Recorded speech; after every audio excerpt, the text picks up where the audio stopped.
Every 15th of August, without exception, something remarkable happens in churches around the world. This isn't just another date on the calendar of saints, nor some decorative tradition we repeat out of habit. This is the day the church proclaims, with all the solemnity it deserves, that Mary, the mother of Jesus Christ, was taken up body and soul into the glory of God. Take a moment with that idea.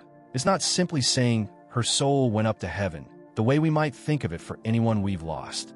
Christian tradition claims something far bolder, that she was assumed, body and soul, entirely, leaving nothing behind. And here's a key that many people miss in their life of faith. This isn't presented as a sad farewell, but as a promise. A promise meant not just for Mary, but for each of us who are trying, today, to live our faith honestly. If you want to go deeper into this, a good exercise is to reread chapter 12 of Revelation, where a woman clothed with the sun appears, an image many church fathers connect directly to this glorious reality of Mary. Now here's the question that really matters, the one that should give you pause as you keep reading. If Mary completed her earthly journey in perfect union with God, what does that reveal about the destiny of those who, like you, are trying to stay faithful amid the noise of everyday life? This isn't a rhetorical question meant to sound good in a meditation. It's a question that, if you take it seriously, can reorganize your priorities starting this very week. The assumption isn't a reward reserved exclusively for one woman in the history of salvation. It's a sign, a foretaste, of what the Christian faith promises to all who remain united with Christ. The whole Bible is full of this kind of announcement, moments that point towards something even greater still to come. And this feast is exactly that, a window opened onto hope.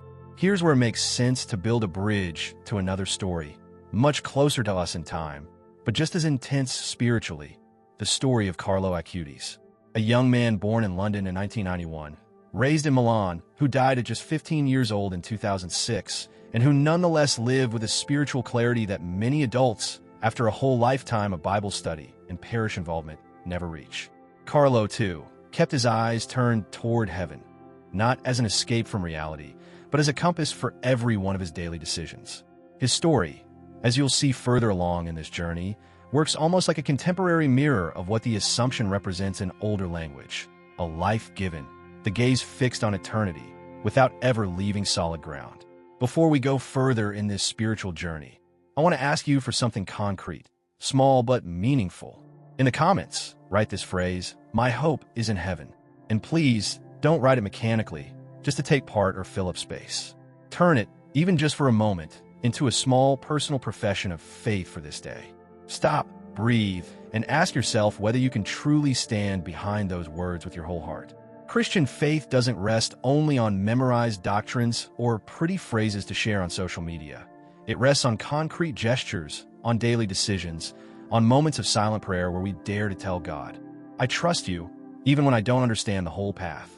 This small act of writing the phrase can be your first devotional step of the day. What follows in this reflection isn't just another anecdote in Catholic tradition. It's the very heart of what makes this date so important in the spiritual life of every Christian, young or old. Because behind the solemnity, behind the incense and the Marian processions you'll see in so many villages across France this 15th of August, lies a question that will stay with you throughout this journey. If this life isn't the final word of the story, what are you doing today with the time you've been given? Hold on to that question, because we'll come back to it later when we talk about how Carlo Acutis, without grand theological speeches, managed to answer it through concrete actions, day after day, right up to the end of his short but so intense life. Faith doesn't erase suffering. Here's something many people don't dare say out loud in a religious setting, as if admitting it were a lack of faith. Believing in God doesn't erase sadness. It doesn't push away fear. It doesn't prevent loss. Christian spirituality, when it's lived authentically, isn't a magic shield against human pain. It's rather a different way of moving through it. And you can see this with total clarity in Mary's own life. She wasn't some distant figure, sheltered from all suffering because of her special position. Quite the opposite. She knew pain in its rawest, deepest form. She watched her son condemned unjustly, publicly humiliated, and finally put to death on a cross, while she stood there, present, without fleeing that devastating moment. This episode, recorded in the Gospel of John, is one of the most heartbreaking passages in the entire Bible, And yet Mary doesn't disappear from the scene. She stays. This staying may be one of the most important spiritual lessons the Church tries to pass on every time it celebrates the memory of the Virgin. It's not about pretending everything's fine when it isn't. It's about remaining present, keeping your faith standing even when your heart is broken. If you're going through grief, a recent loss, an illness affecting you or someone close to you, this is a good moment to pause in prayer and tell God exactly what you're feeling, with no filter, no spiritual makeup. The Psalms, especially the Psalms of Lament like Psalm 22 or Psalm 88, are an extraordinary resource for this kind of honest prayer. You'll find words there that express real anguish, without pretending to hide the suffering behind pretty, hollow, pious phrases. Carlo Acutis, though he died young, wasn't spared suffering either. He was diagnosed with acute promyelocytic leukemia, an aggressive disease that took his life within days. A teenager with his whole life ahead of him, facing a devastating diagnosis. And yet, according to the testimony of those who knew him closely, including his own mother, Carlo offered up his suffering with a peace that surprised doctors and loved ones alike. It wasn't passive resignation, but a conscious gift nourished by years of sacramental life, daily Eucharist, and an intimate relationship with Christ. This kind of witness of faith is exactly the kind that leaves a lasting mark because it doesn't come from theory, but from a life lived all the way through. What the Assumption of Mary reminds us of, in the midst of all this, is that pain doesn't have to be the final chapter of anyone's story. It could be a long chapter, a painful one, even incomprehensible while you're going through it, but it's not the last word. There's a greater promise holding up the whole Christian story, and that promise is exactly what the Church celebrates every 15th of August. If you're going through a dark time right now, I want to invite you to something very concrete. Look for a nearby parish community where you can join a prayer group or Bible study. Sharing pain in community, in an authentic setting of faith, brings a comfort that solitude can never offer you. And here's a question that stays open. One we'll pick back up further along in this journey. If Mary was able to stand firm in the midst of the worst suffering imaginable, what exactly held her up? Because in that answer lies a spiritual key that also explains how a 21st century teenager, surrounded by technology, social media, and an apparently ordinary life, was able to face his own illness with a peace that many adults, after decades of spiritual life, still haven't found. Saying yes without having all the answers. There's an image of Mary that often gets left out of the most traditional depictions. Those soft, serene images that decorate so many Christian homes. The image of a woman who made decisions without having all the answers in front of her. When the angel Gabriel appears to her in Nazareth and tells her she will be the mother of the Savior, Mary receives no detailed instruction manual. She doesn't know how she'll explain it to Joseph. She doesn't know what the neighbors will say. She doesn't know how she'll raise this child in the middle of an empire that will persecute her family almost from his birth. And yet she answers with one of the most courageous lines in the entire Bible. Let it be done to me according to your word. That yes wasn't born of absolute certainty. It was born of trust. And that distinction, subtle as it may seem, is enormous for anyone today trying to live their faith in the middle of uncertainty. Think about all the times we wait to have every answer before taking an important step in our lives. Changing jobs, starting a serious relationship, moving, launching a personal project. Our current culture sells us the idea that we need to have everything under control before we act. Mary shows us a different path, more spiritual, but also deeply human. Sometimes trust has to be born right in the heart of the unknown, not after the ground has been fully cleared. If this resonates with you, a concrete prayer exercise you can practice this week is praying the Rosary, meditating in particular on the joyful mysteries, which contemplate exactly this stage of Mary's life. The Annunciation, the Visitation, the Nativity. There, in the form of prayer, you'll find that same path of trust in the middle of uncertainty. This same attitude of faith, held without having the whole map of the road, is exactly what so many accounts of Carlo Acutis' spirituality described. He didn't live obsessed with understanding every theological detail before acting. He lived in trust, taking an active part in sacramental life, especially the Eucharist, which he called his highway to heaven. He didn't need to resolve every philosophical doubt about God's existence before kneeling at Mass each morning. His trust, like Mary's, wasn't built on absolute certainty about every aspect of the faith, but on a living, daily relationship with Christ. This might be one of the most practical lessons you can take from this journey. Mature faith isn't the absence of doubt. It's the ability to keep moving forward while carrying it. Here's a concrete example to bring into your own daily life. The next time you're facing an important decision and you feel like you don't have enough information yet to move forward, try something different. Spend 10 minutes in silence on a simple prayer, as simple as saying, "Lord, I don't have all the answers, but I trust you to walk this road with me." No need for an elaborate formula or solemn language. Genuine devotion is often built with simple words, spoken with an open heart. This small habit, kept up over time, can deeply transform how you face uncertainty, both spiritually and in everyday life. And here we arrive at a turning point in this journey.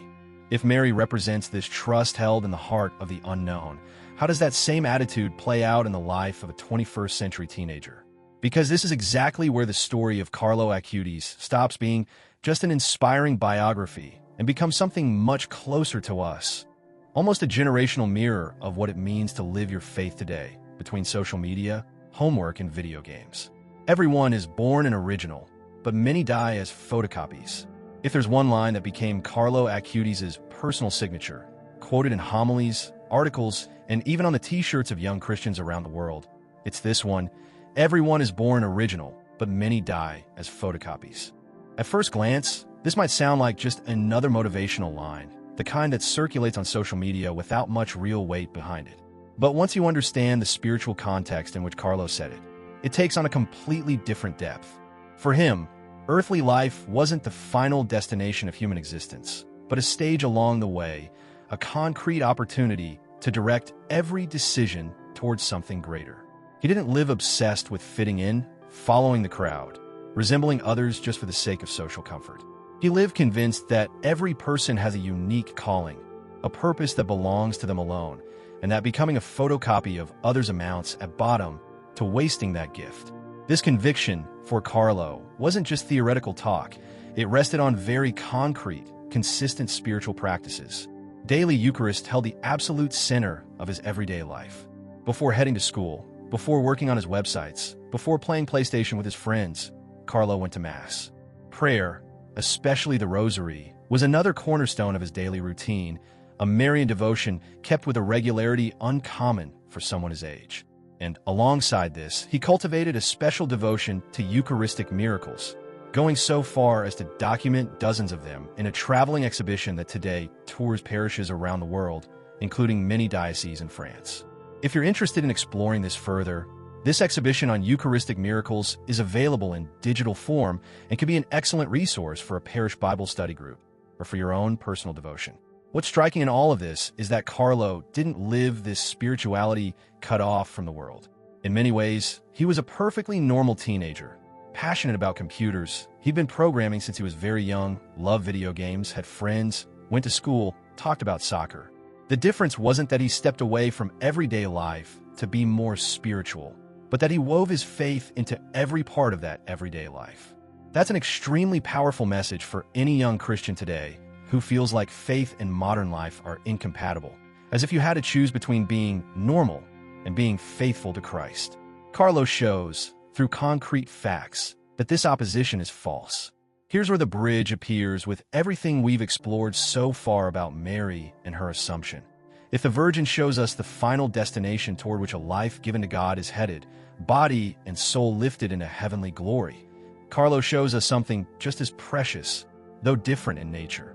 How to start walking toward that destination, here and now, in the middle of ordinary life. Mary represents the goal. Carlo represents the concrete, applicable path close to us. One without the other leaves the lesson incomplete. We need both the vision of the final destination and the practical example of how to orient each day toward it. And this leads us straight into a broader reflection, one we'll develop further in this journey. The Assumption of Mary isn't just something that happened to her alone, in some exclusive, isolated way. It's actually a promise that points towards something much greater, something that concerns your own life, your own decisions, your own eternal destiny directly. And this is where the reflection suddenly becomes much more personal and more unsettling than it seemed at the start.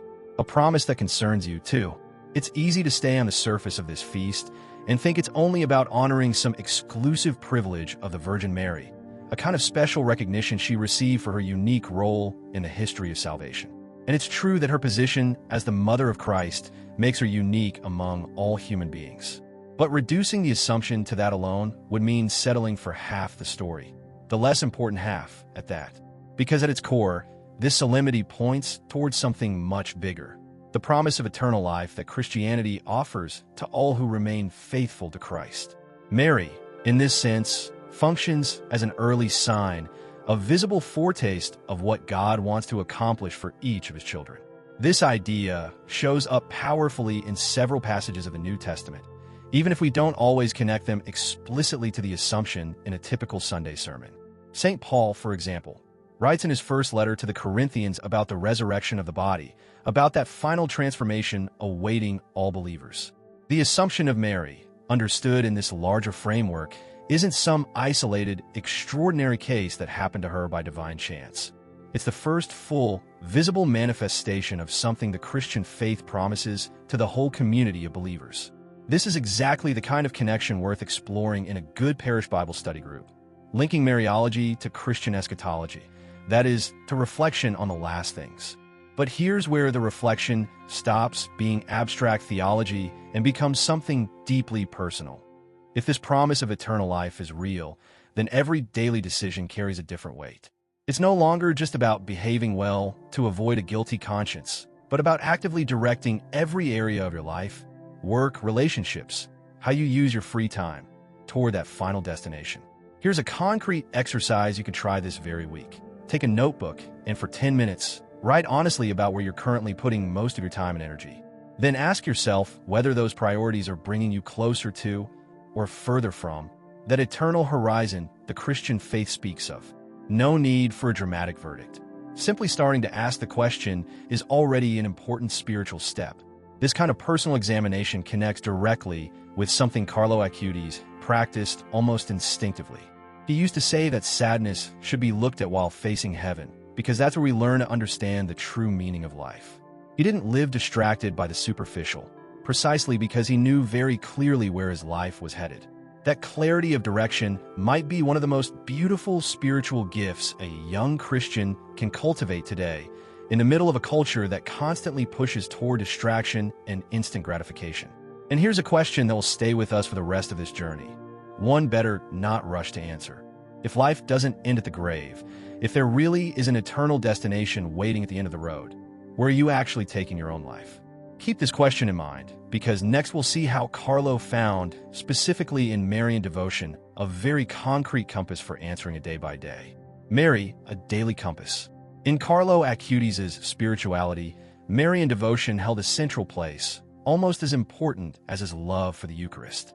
It wasn't a decorative or superficial devotion, the kind that boils down to reciting prayers by heart with no real connection to the heart. Carlo prayed the rosary with notable regularity, and according to accounts from those close to his family, he did it with a very specific intention, praying for the conversion of those who had drifted away from the faith. This apparently simple practice reveals something deep about how he understood prayer. He didn't see it as a mechanical ritual for fulfilling a religious obligation, but as a living conversation, sustained and full of concrete intentions, directed toward real people in his life. If you'd like to bring this practice into your own life of faith, there's no need to start with something overwhelming. You can begin by praying just one mystery of the Rosary a day, 5 or 10 minutes at most, dedicating it to a specific intention: a loved one's health, healing a broken relationship, the conversion of a friend who's drifted from the church. There are free mobile apps like Hallow or Laudate that can guide you through this if you're just starting out and don't yet have the whole structure of the prayer memorized. What matters isn't liturgical perfection in the prayer, but the consistency and sincerity of heart you put into every word.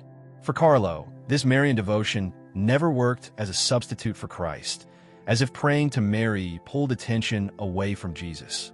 Quite the opposite. He understood it as a path that leads straight to him. This is, in fact, a solid and very ancient theological understanding within Christian tradition. Mary doesn't compete with Christ, she constantly points toward him. At the wedding at Cana, the only explicit advice she gives is do whatever he tells you, turning all attention toward her son.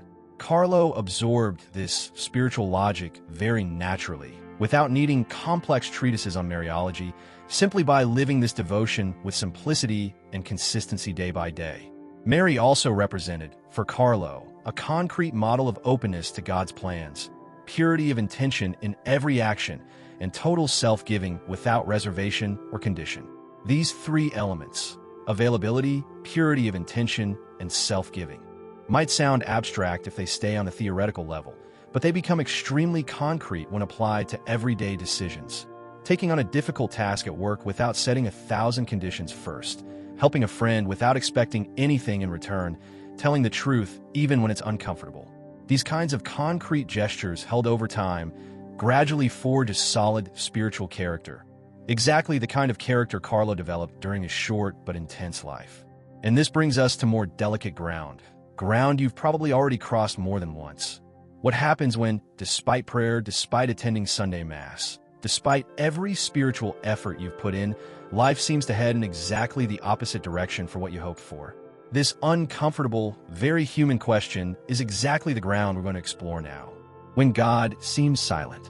There are moments, and you've probably lived through them yourself, when it feels like God is completely silent.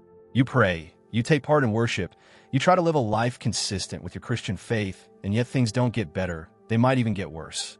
An unexpected medical diagnosis, a job loss, a relationship that breaks apart without warning, a project that collapses right when it seemed to be coming together.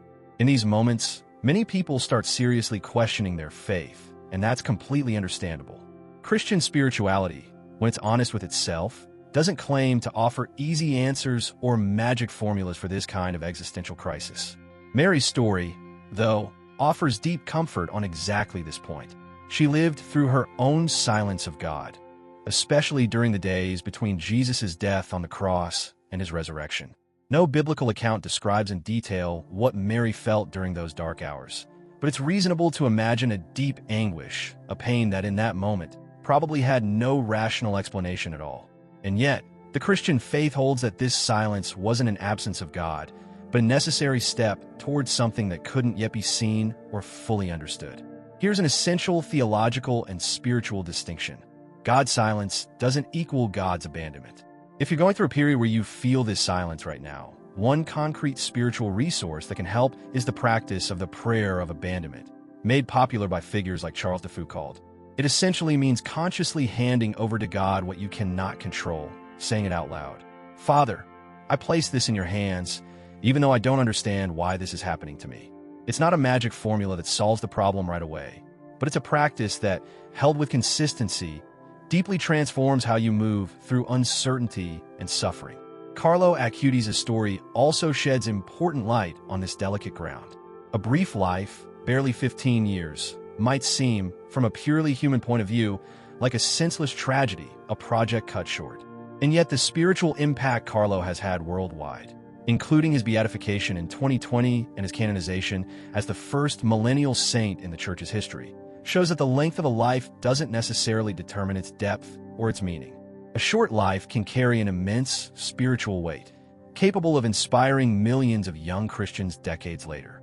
This leaves us with an important thought to hold on to before moving forward.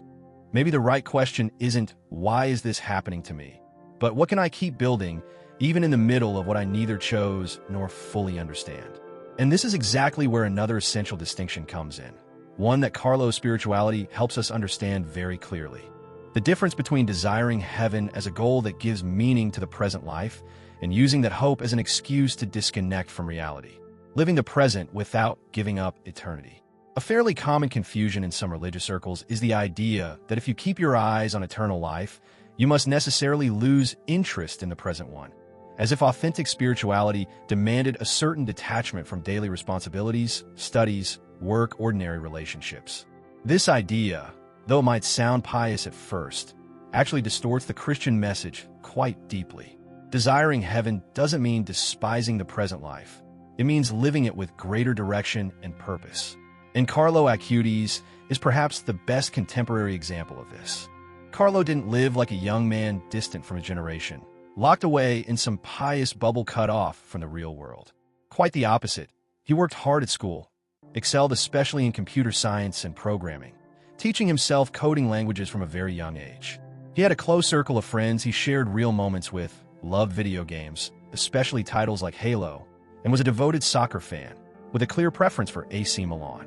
He used technology not as an empty distraction, but as a tool in service of his faith, going so far as to build websites cataloging Marian apparitions and documented Eucharistic miracles throughout history. In many ways, he was a digital pioneer of Christianity, well before the concept of digital evangelization existed the way we understand it today on social media. This balance between present life and eternal hope is exactly what mature Christian spirituality tries to cultivate. Here's a practical, concrete example you can apply in your own life. If you study or work in a field you enjoy, don't feel like that conflicts with your Christian faith. You can consciously offer your daily work as a form of service, of excellence, as a reflection of your values, rather than living it as a completely separate compartment from your spiritual life. Before starting your work or study day, a simple, powerful practice is a brief prayer of offering. Lord, I place this day in your hands, every task, every conversation, every decision I'll make. Christian hope, properly understood, doesn't push us to abandon the world, but to inhabit it with clearer, deeper direction. This is especially relevant for young Christians who sometimes feel an artificial tension between being spiritual and living their youth fully. Carlo shows, through very concrete facts, that these two things aren't just compatible. They actually reinforce each other when lived with consistency. Joy, friendship, learning, healthy hobbies, all of it can be woven into a life turned toward God without needing to give up any of these deeply human parts of life. And this integrated, consistent way of living doesn't come out of nowhere in a teenager's life. It usually has its roots in something much closer and more everyday than it might seem. The example set at home. And that's exactly where we're going to turn our attention now, exploring how the Assumption of Mary and everything we've built spiritually so far can play out concretely within the home and family life. Faith that's passed on at home. Everything we've developed so far risks staying at the level of ideas if it doesn't find a concrete place to take root, and that place almost always is the home. The Assumption of Mary, with all its theological depth, has a practical, close application within Christian family life, especially in how parents pass faith on to their children. And here, it's worth being honest. Passing on faith rarely happens mainly through elaborate speeches or formal conversations about religion. It happens, above all, through daily example, quiet, consistent. A very concrete exercise families can adopt, especially in a context like France, where Marian tradition remains deeply rooted in popular culture, is praying the rosary together at home, even briefly. There's no need to turn it into a long, solemn ceremony. It can be as simple as reciting a single mystery before dinner, with the children actively taking part, even taking turns leading each Hail Mary. This kind of practice, kept up consistently over the years, leaves a deep spiritual imprint in children's memory, far more lasting than any theoretical explanation of why prayer matters.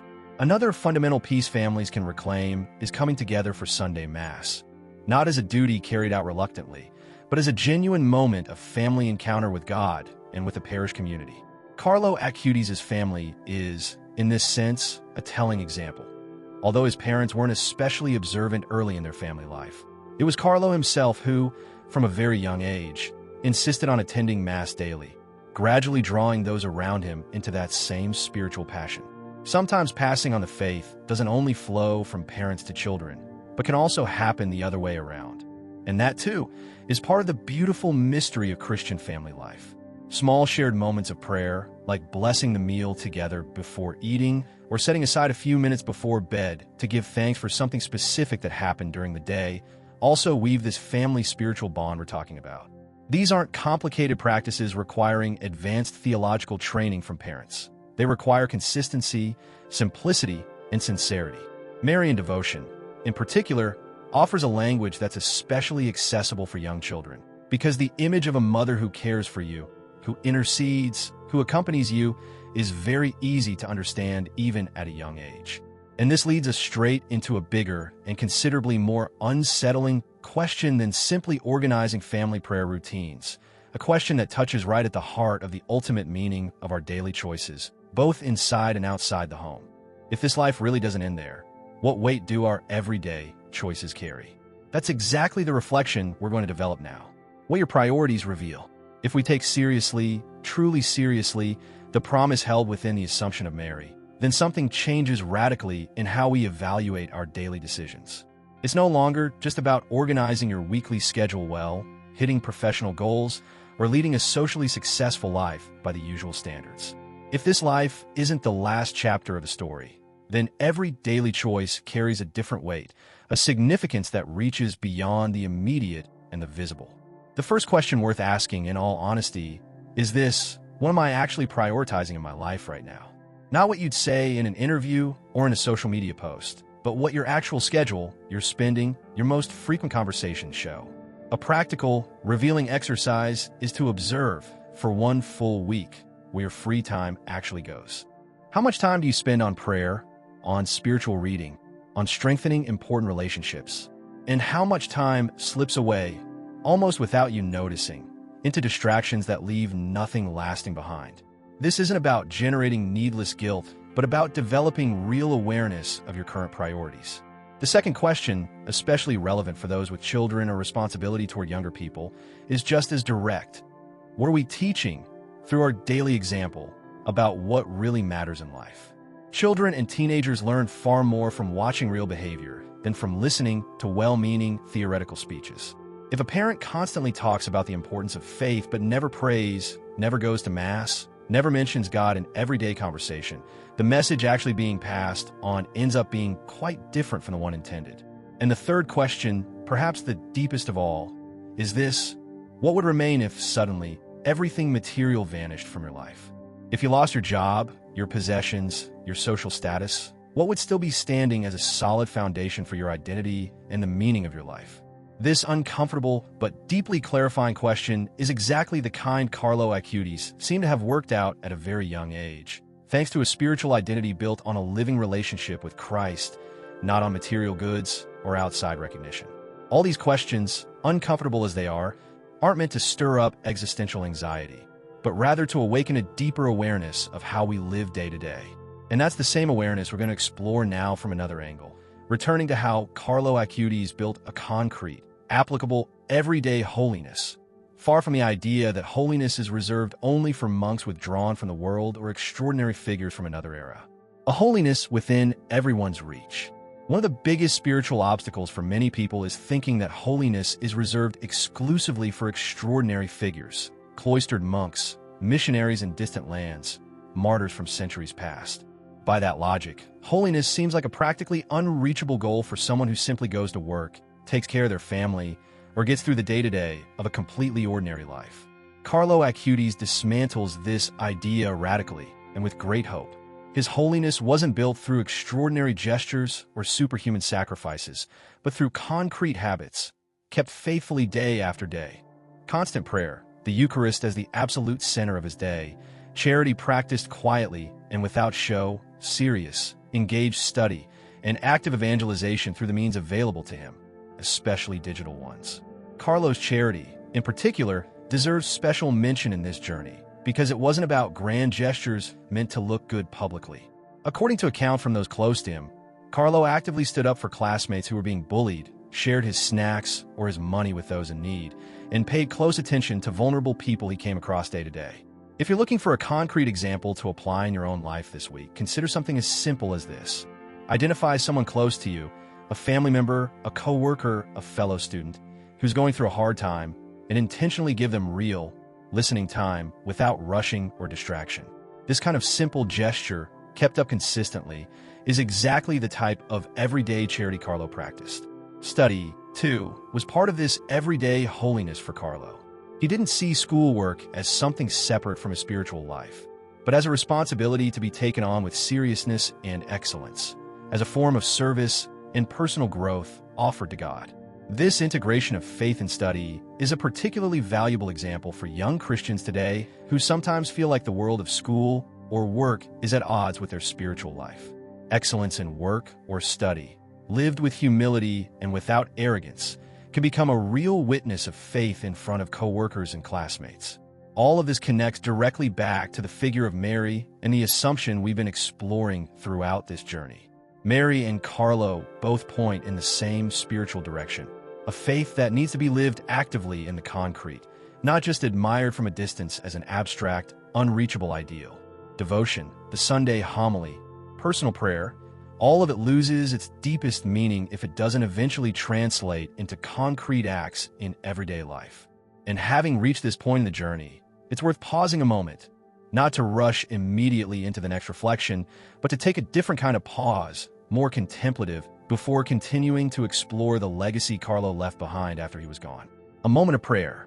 Before continuing this spiritual journey, let's take a moment for something different, quieter, more turned toward prayer. Theological reflection and practical application have their value, but Christian faith, at its deepest, also needs moments of direct encounter with God, without discursive middlemen, without further explanation. That's why I invite you to pause now, even if just for a few seconds, and make this contemplative prayer to Our Lady of the Assumption your own. Our Lady of the Assumption, teach us to look toward heaven without abandoning the duties of the earth. Give us the trust you had when you didn't fully understand God's ways. Watch over our families, guide our children, and help us live as Carlo lived, with our hearts turned toward Christ. When we're afraid of the future, remind us that God continues to guide our story. Amen. If you can, don't just read this prayer as one more piece of text in this journey. Pause for a few seconds after reading it. Close your eyes if you're somewhere quiet, and mentally repeat whichever line resonated most with you. Maybe it's, give us the trust you had when you didn't fully understand God's ways, especially if you're going through a period of uncertainty right now. Or maybe it's, remind us that God continues to guide our story, if you're feeling fear or anxiety about the future. Christian prayer, lived sincerely, doesn't need to be long or elaborate to be deeply transformative. This kind of prayerful pause matters, especially in a cultural climate that constantly pushes towards speed, immediacy, productivity without rest. Consciously stopping to pray, even for 2 minutes in the middle of a busy day, is itself an act of spiritual resistance against that accelerated pace. A good habit to build into your daily routine is setting aside a fixed moment, maybe when you wake up or right before bed, for a brief prayer like this one, addressed to Mary or directly to Christ, whichever you prefer. After this moment of silence and contemplation, let's pick the thread of this journey back up, returning to trust, that same trust that held Mary up in her darkest moments, and that also held Carlo Acutis up as he faced his own illness. Because this trust isn't some spontaneous feeling that appears out of nowhere. It's cultivated, trained, strengthened through the constant practice of prayer, exactly as we just experienced in this brief shared contemplative moment. A short life, an immense legacy. When Carlo Acutis passed away in October 2006, barely 6 days after his first symptoms appeared, many might have thought his story would end there. A quiet tragedy known only to his family and close circle in Milan. And yet exactly the opposite happened. Far from fading away, his story began spreading in surprising ways in the years that followed, eventually becoming a worldwide spiritual phenomenon that today inspires millions of young Christians across different continents, including a very strong presence in parishes and youth movements in France. The exhibition on Eucharistic miracles that Carlo created while he was still a teenager, cataloging dozens of documented phenomena throughout church history with almost journalistic rigor, has literally been shown in thousands of parishes, cathedrals, and schools around the world. Many young people rediscovered their faith or approached the Eucharist for the first time with a renewed understanding. Thanks to this material Carlo put together well before there was any widespread interest in digital evangelization. If your parish hasn't hosted this exhibition yet, a good concrete step would be to suggest it directly to your priest or to whoever leads youth ministry in your community. His beatification in October 2020 and the canonization that followed marked a historic turning point within the Catholic Church, making him the first saint from what's called the millennial generation. This detail, though it might seem purely incidental, carries enormous symbolic weight. It shows that holiness doesn't belong exclusively to other historical eras, with their own particular rules, specific customs, and cultural distance from contemporary life. Holiness, as Carlo lived it, is entirely possible today, too, in the middle of smartphones, social media, video games, and all the complexity of modern life. Here's where a deep connection appears with everything we've reflected on about the Assumption of Mary throughout this journey. What's lived authentically for God has the power to transcend the natural limits of an individual life, however brief or modest it might appear from a purely human standpoint. A life can come to an end biologically, but a genuine spiritual mission can keep unfolding for generations, touching hearts that never even personally knew the one who started it. This brings us back to the starting point of this whole journey, closing an important loop before we reach the final reflection. Let's return, then, to the deep meaning of this date on the liturgical calendar that opened this whole reflection, the 15th of August, to uncover the promise that really lies behind this solemnity, so deeply rooted in Christian tradition. Mary shows us where we're going. Carlo reminds us we can start today. After this whole journey, it's worth returning with fresh eyes to the exact point we started from, the deep meaning of August 15th in the Christian liturgical calendar. As we've explored, Mary doesn't appear in this feast simply as someone who went up to heaven, as if it were just one more farewell in the history of salvation. Her assumption points towards something much bigger and more transcendent, God's final victory over death, and the Christian hope offered to every person who chooses to walk faithfully in union with Christ. This hope, though deeply theological in its traditional formulation, finds in Carlo Acutis an extraordinarily close and accessible face, especially for younger generations and for Christian families today. His short life, marked by an unusual spiritual intensity, manages to bridge a doctrine that might seem distant or abstract with a deeply recognizable human experience, that of an ordinary teenager with friends, studies, hobbies, who decided to direct his entire existence toward God without giving up any of the joys proper to his age. This balance is perhaps the most urgent message this story can offer to families and young Christians today. Before wrapping up this reflection completely, one last question deserves to keep echoing in you, maybe for the rest of the day or even in the days ahead. What if God is also, right now, preparing something far greater than what you're currently able to imagine or perceive? Mary's story offers an extraordinary example of this. She couldn't have anticipated, at the moment of her yes in Nazareth, everything that act of faith would set in motion throughout human history. In the same way, Carlo didn't imagine either, back when he was simply a teenager deeply in love with the Eucharist, that his short life would end up inspiring millions of people around the world. This idea should stir up a particular feeling in you as someone reading this journey, not pressure or spiritual anxiety, but an active, concrete hope. If God could accomplish something this extraordinary through a simple young girl from Nazareth, and also through a Milanese teenager passionate about computers, then God can also be at work doing something meaningful through your own life, however ordinary or unremarkable it seems to you today. The key, as we've reflected throughout this journey, lies in openness, in trust, in faithfulness held in the small details of everyday life. And with this open question still echoing, we finally reach the conclusion of this spiritual journey, where we'll pull together all the threads we've woven since the beginning, between the figure of Mary and that of Carlo Acutis, between the eternal promise and concrete daily life. Here we are, then, at the end of this journey, and it's worth returning, one last time, to the two figures who have carried it from the start, Mary and Carlo Acutis. Each one, from their own distinct historical and spiritual reality, brings a different but complementary piece to this same message. Mary shows, with all the theological force held in her assumption, where the path ends for someone who gives themselves completely to God, eternal glory, full communion, body and soul, with the Creator. This isn't an abstract image or vague comfort for sad moments. It's a concrete claim about the final destination the Christian faith promises its faithful. Carlo, for his part, brings something just as precious, though different in nature. He shows that this same path can begin today in the small daily decisions that often go unnoticed. You don't need to wait until an advanced age, have your whole life figured out, or reach some extraordinary spiritual level to start walking toward this eternal goal.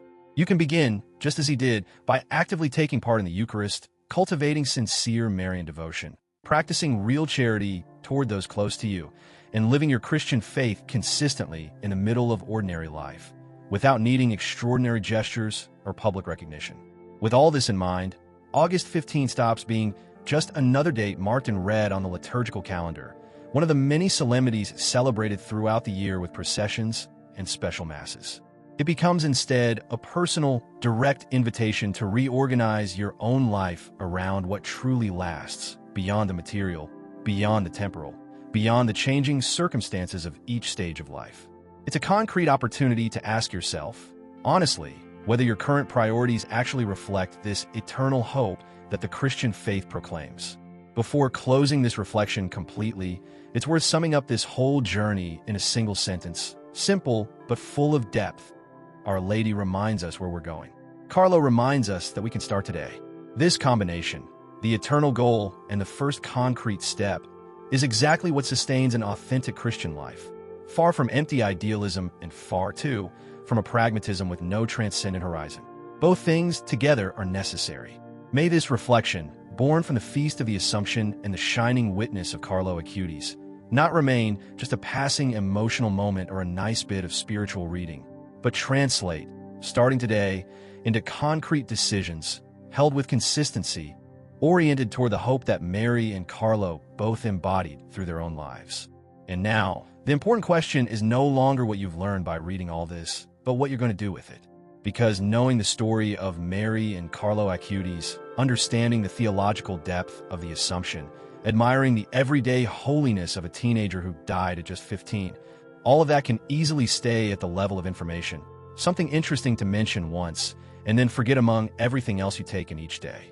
Or it can become the starting point of real, concrete change held over time.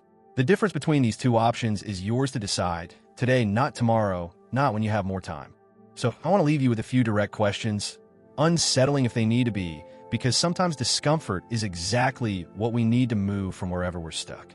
When was the last time you prayed the rosary with a specific intention, rather than just reciting it out of habit? When was the last time you took part in the Eucharist, really understanding what you were receiving, rather than just going through a Sunday routine? What are you teaching through your daily example and not your words to the younger people watching you, whether that's your children, your grandchildren, your younger siblings, or your students?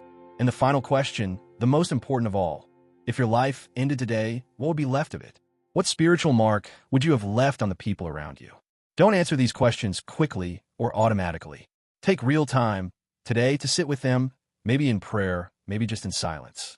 And then choose one concrete action, small but real, to start walking in the direction Mary points us toward and that Carlo taught us to walk, step by step. It can be as simple as going to Mass this week with a specific intention, picking the rosary back up as a family, or simply setting aside 10 minutes a day for silent prayer. Deep spiritual transformation almost never begins with grand gestures. It begins with small faithfulness held day after day. If this reflection has touched you in some way, if you feel like you need to go deeper into your faith, your Marian devotion, the witness of young Christians like Carlo Acutis, don't let it stop here. Subscribe to this channel and turn on notifications, because we're going to keep exploring together, week after week, this kind of content that seeks to bring you closer to Christ in a way that's close, real, and applicable to your everyday life. Faith grows stronger in community, and this space wants to be exactly that for you. A place of constant encounter with the Word, with the witness of the saints, and with a spirituality that doesn't stay in theory, but invites you, every time, to take the next real, concrete step.